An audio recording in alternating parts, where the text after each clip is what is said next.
종목 분석으로 이제 테린 포장을 한번 볼게요. 테린 포장은 제가 한 3개월 정도 전에 그 매각 기대감에 의해서 한번 분석을 해드린 종목인데, 최근에 이제 진행되고 있는 내용들 조금 더 추가해서 좀 말씀을 드리겠습니다. 지금 썸네일에도 써드렸듯이 매각 가격, 네, 매각 가격이 핵심이거든요. 그래서 매각 가격을 얼마 받을 수 있을지 본입찰에서 결정이 날 거기 때문에 이번 달 말에 있는 본입찰을 한번 주목해 보실 필요는 있을 것 같아요. 일단은 지금 매각에 대한 기대감에 의해서 그동안 주가가 상당히 많이 올랐습니다. 근데 그러다가 이제 시장이 좀 빠지면서 같이 하락을 했다가 최근에 보시면 저점에서 다시 한번 매수세가 유입되면서 주가가 반등을 시도하고 있는 모습인데, 지금 말씀드리는 대로 매각 본입찰이 관건이에요. 매각 본입찰은 27일로 확정이 됐습니다.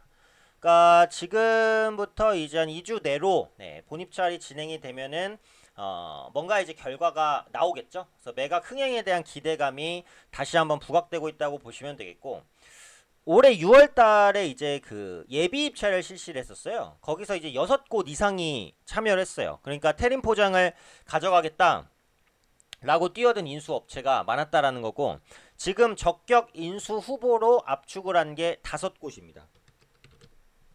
압축을 했는데도 5곳이니까 어때요? 굉장히 많죠? 그래서 테린 포장에 대한 높은 인기를 실감할 수 있었다라는 부분이에요. 그래서 그런 것들이 이제 주가의 기대감으로 나타나는 거고요.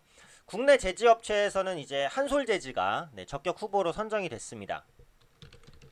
실제로 인수 가능성 꽤 높죠. 그리고 샤닝페이퍼라는 기업이 있는데, 이게 이제 생소하시겠지만 중국 기업입니다. 그래서 중국의 주요 제지업체라서 제지업체끼리의 경쟁도 좀 볼만할 것 같아요. 그 외 기타 이제 사모펀드에서도 테린 포장을 품에 안겠다라고 했고요. 국내 제지 사업을 보시면은, 사실 제지 사업이라는 것은 국내뿐만 아니라 종이 사업, 누가 생각해도 사양 산업이에요. 그래서 인쇄지라든지 가멸지라든지 이런 시장은 대부분 저성장을 하거나 역성장을 합니다. 근데 테린 포장은 제지업체인데도 불구하고 상승하고 서로 다 사겠다고 하고 있어요. 왜냐? 테린 포장이 하는 제지 사업은 골판지거든요. 모든 제지 사업이 역성장을 하고 있지만 골판지는 플러스 성장합니다. 왜 골판지만 플러스 성장을 하냐? 택배 시장 때문이죠. 그래서 국내 택배 시장이 꾸준하게 성장하고 있고, 새벽 배송도 성장하고, 또 마트에서도 요즘에는 그 물건 시켜서 쓰시는 분들이 많아요. 마트를 가지 않고. 그러다 보니까 골판지에 대한 수요는 계속 늘어나는 거네요. 그래서 골판지 매출이 연평균 20%대 고성장을 좀 보여주고 있고, 최근에는 이제 국내 골판지 업체들이 원지를 생산하고 상자를 제작하는 데까지 그 수직 계열화를 완성하면서 원재료에 대한 가격 변동에서도 상대적으로 좀 강해졌어요. 그래서 이런 부분들이 테린 포장의 매력을 올리고 있다라고 보시면 되겠고, 이 제지 사업은 사실 신규 진입은 거의 없다라고 봐야 됩니다. 그러니까 상식적으로 생각해도 나 지금부터 이제 제지 산업에 한번 뛰어들겠어, 이렇게 생각하는 그 기업가는 별로 없을 거예요. 왜냐하면 제지 산업 자체가 저성장 기조에 일단 들어갔으니까. 골판지만 플러스 성장한단 말이에요. 그렇다고 골판지 하나만 믿고 또 제지상의 신구로 뛰어들기는 리스크가 큽니다. 그러니까 기존에 있는 업체끼리의 경쟁일 거라고 시장은 생각을 한단 말이에요. 그러니까 테린 포장에 대한 매력이 한층 더 올라가는 거죠. 근데 앞서도 말씀드렸듯이 관건은 뭐다? 매각 가격입니다. 가격. 매각 가격. 기존의 그 테린 포장의 그 매각가를 추정을 했던 게 1조 원 정도였어요. 1조 원. 근데 1조 원이면은 지금 시가총액을 훨씬 뛰어넘는 가격이거든요.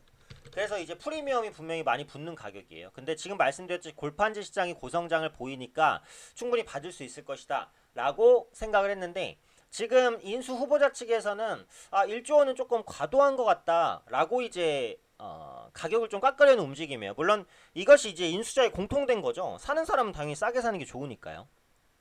그래서 가격이 높다는 분위기가 조금 형성이 됐고, 또 이 골판지 사업이라는 게 다른 제지 사업도 그렇긴 하지만요, 이 설비 투자가 진짜 많이 필요합니다. 그러니까 대규모 자금이 필요해요. 그렇다는 건 뭐예요? 인수하는 사람이 이제 테린 포장을 가져갔다고 이제 골판지 쭉쭉 찍어내면서 돈 벌면 되겠구나, 이렇게 안심할 수가 없다는 거예요. 인수를 한 이후에도 대규모의 자금이 꾸준하게 투입이 돼야 됩니다. 그래서 인수 후에 추가적인 비용 부담도 꽤 클 것으로 보여지고 있어요. 그리고 지금 테린 포장의 그 주주죠. IMM 프라이빗 에쿼티가 그동안 테린 포장의 시설 투자에 소극적이었다라는 분석도 있어요. 그러니까 지금 말씀드린 대로 골판지 업체, 골판지 산업 자체가 투자가 계속해서 들어가야 되는 돈이 많이 드는 사업인데 IMM 프라이빗 에쿼티가 이제 테린 포장은 어쨌든 팔아서 수익을 챙길 생각을 가지고 있었으니까 처음부터 굳이 투자를 안 했다라는 거예요. 물론 이게 진짜라고 확인된 건 아니지만 지금 업계에서 도는 소리가 그래요. 그러면은 실제로 이걸 품에 안게 되는 업체는 생각보다 더 많은 투자 비용을 써야 할 수밖에 없는 상황이 올 수 있다는 거죠. 그러니까 이런 부분을 복합적으로 봤을 때는 1조 원은 조금 과도한 게 아니냐 이런 생각이 있다는 거예요. 그래서 지금 거론되고 있는 매각가는 7천억에서 8천억 원입니다. 1조 원 비하면 20-30% 떨어지니까 굉장히 많이 떨어진 거예요. 그렇죠? 그래서 실제로 이제 7천억에서 8천억 정도로 결정이 될지 아니면 조금 더 높은 수준에서 결정이 될지 아니면 정말 조금 더 낮은 수준에서 결정이 될지 그 부분에 따라서 주가가 향방을 달리할 가능성은 있어요. 다만 일단 현 시점에서는 그래도 긍정 쪽에 조금 더 무게를 두는 것은 인수하고자 하는 업체가 많다라는 겁니다. 경쟁사들이 많다는 것은 높은 가격을 받을 수 있는 가능성이 그만큼 올라간다라는 거죠. 인수를 하려는 주체들이 담합을 하지 않는 이상은 가격 경쟁이 정상적으로 진행된다고 했을 때는 어쨌든 매각 가격은 올라갈 가능성이 높다는 거예요. 그렇죠? 그리고 어떤 식으로든 매각은 되겠죠. 될 가능성이 높아요. 네. 지금 아시아나항공처럼 뭐 애경산업 빼고는 살 사람이 없어요. 뭐 이런 상황이 아니기 때문에 그래도 사겠다는 업체들이 많으니까요. 그래서 관건은 이제 본입찰에서 그 결과, 그 다음에 매각가가 결정이 된다면 결정되는 매각가. 매각가가 높을수록 당연히 주가는 좋겠죠.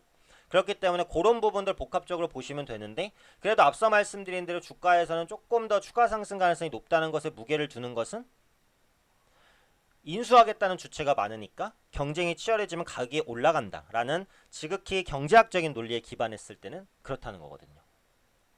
네, 그래서 지금 테린 포장이 진행되는 산업을 말씀드렸고 상황을 그래서 이 제지업체 혹은 테린 포장에 이제 매각에 관심이 좀 있으신 분들은 본입찰이 27일이니까 이 전에 어떠한 물밑 작업들이 있는지 그리고 본입찰의 결과 그리고 매각 가격이 정해진다면 매각가가 얼마인지 이런 부분들 꼼꼼히 체크하시면서 주가의 흐름 같이 살펴보시면 좋을 것 같습니다.